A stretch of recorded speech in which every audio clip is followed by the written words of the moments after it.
সকল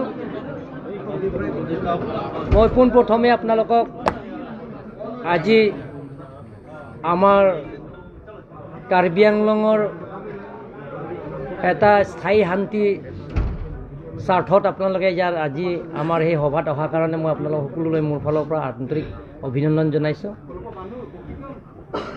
আজি আমাৰ সভাত ইয়াত কাৰ্বি আংলঙৰ যিমানখিনি দল সংগঠন আছে, ৰাজনীতি দল যিমানখিনি আছে,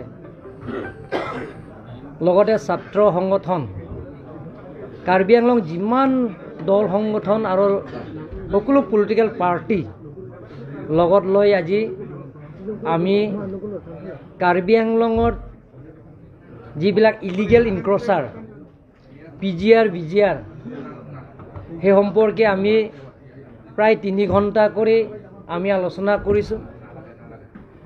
আলোচনা কৰি যাতে সুপ্ৰিম কোৰ্টৰ অৰ্ডাৰ সেইমতে আমি সিদ্ধান্ত এটা লৈছোঁ যে সুপ্ৰিম কোৰ্ট অৰ্ডাৰ মতে PGR BGR সেইটো ইনক্ৰচাৰবিলাকৰ ইভেকশ্যন কৰিব লাগে বুলি এটা অৰ্ডাৰ আছে। সেইমতে আমি সিদ্ধান্ত ল'লোঁ। কালিৰ পৰা কাৰ্বি আংলং অট'নমাছ কাউন্সিল তৰফৰ পৰা যিবিলাকৰ PGR BGR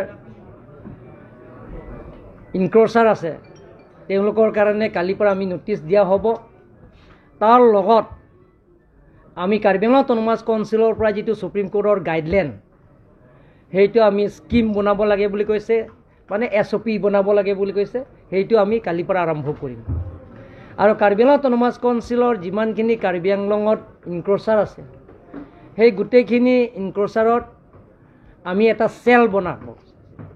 তেওঁলোকৰ সেই চেলটো কোন কোন এৰিয়া ইনক্ৰচাৰ আছে, ফুলনি চাৰ্কুল আৰু য'তে আমাৰ চিলুনিয়ান চাৰ্কুল, ডিফু চাৰ্কুল, দংকামকাম ৰেভিনিউ চাৰ্কুলৰ এলেকাত গোটেইখিনি ইনক্ৰচাৰ মানুহবিলাকক আমি সোনকালে ইভেকশ্যন কৰিবৰ কাৰণে আজি মিটিঙত সিদ্ধান্ত লৈছোঁ। তাৰ বাহিৰেও যিবিলাকৰ PGR BGR বহবাস কৰা চৰকাৰী গামবুঢ়াবিলাকক আজি সিদ্ধান্ত লৈছোঁ তেওঁলোকৰ চৰকাৰী গামবুঢ়াৰ পৰা আজিৰ পৰা তেওঁলোকৰ আমি এপইণ্টমেণ্টটো বৰ্খাস্ত কৰিবৰ কাৰণে আজি সিদ্ধান্ত লোৱা হৈছে। তাৰ লগতে আমি সিদ্ধান্ত লৈছোঁ অসম চৰকাৰৰ লগত যোগাযোগ কৰি, কাৰণ ল' এণ্ড অৰ্ডাৰ অসম চৰকাৰৰ হাততে আছে, যিমান পাৰোঁ আমি সেই PGR BGR বহবাস কৰা মানুহবিলাকক আমি ইভেকশ্যন কৰিবৰ কাৰণে আমি আজি সিদ্ধান্ত লৈছোঁ। আমি কাৰ্বি আংলঙৰ বসবাস কৰা সকলো জাতি জনগোষ্ঠীৰ লগত আমি কোনো ইভেকশ্যন নকৰে। ইয়াত সদায় এই PGR BGR বসবাস কৰা অকল বেলেগ বেলেগ মানে নন ট্ৰাইবেলৰ নহয়, ট্ৰাইবেলবিলাকক বসবাস কৰা আছে। ইয়াত কাৰ্বিও আছে, বড়ো আছে আৰু তিৱাও আছে, বিহাৰী আছে, বেংগলী আছে, নেপালী আছে, সকলো জাতি জনগোষ্ঠীবিলাক তাত বসবাস কৰি আছে ইনক্ৰচাৰ। তেওঁলোকৰ কাৰণে আমি as per supreme court order মতে আমি ইভেকশ্যন কৰিবৰ কাৰণে আমি সিদ্ধান্ত লৈছোঁ আজি। আৰু আমি সকলো জাতি জনগোষ্ঠীৰ লগত আমি সংঘাত নকৰোঁ। আৰু যিটো নেকি সুপ্ৰিম কোৰ্টৰ ৰায়দান দিয়া সেইমতে আমি সেইটো ইভেকশ্যন প্ৰচেছটো আমি কৰিম। ইয়াৰ ভিতৰত কিবা সুধিবলগীয়া সেইটো কোনো সম্প্ৰদায়ৰ ঘটনা নহয়। মই এইটো কাৰণে সেইটো ল'ব নালাগে।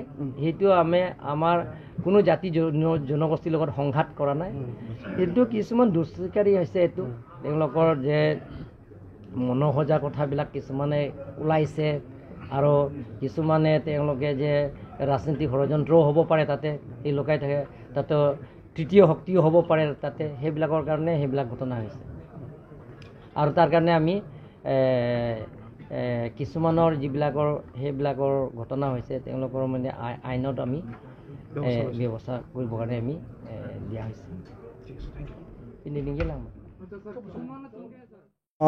আজি আলোচনা কাউন্সিল তৰফৰ পৰা বিভিন্ন দল সংগঠনক, ৰাজনীতি অৰাজনীতি সংগঠনক নিমন্ত্ৰণ কৰা এই আলোচনাৰ আমাৰ কাৰ্বি ছাত্ৰ সন্থা তৰফৰ পৰা আমি পজিটিভ বুলি আমি ভাবিছোঁ।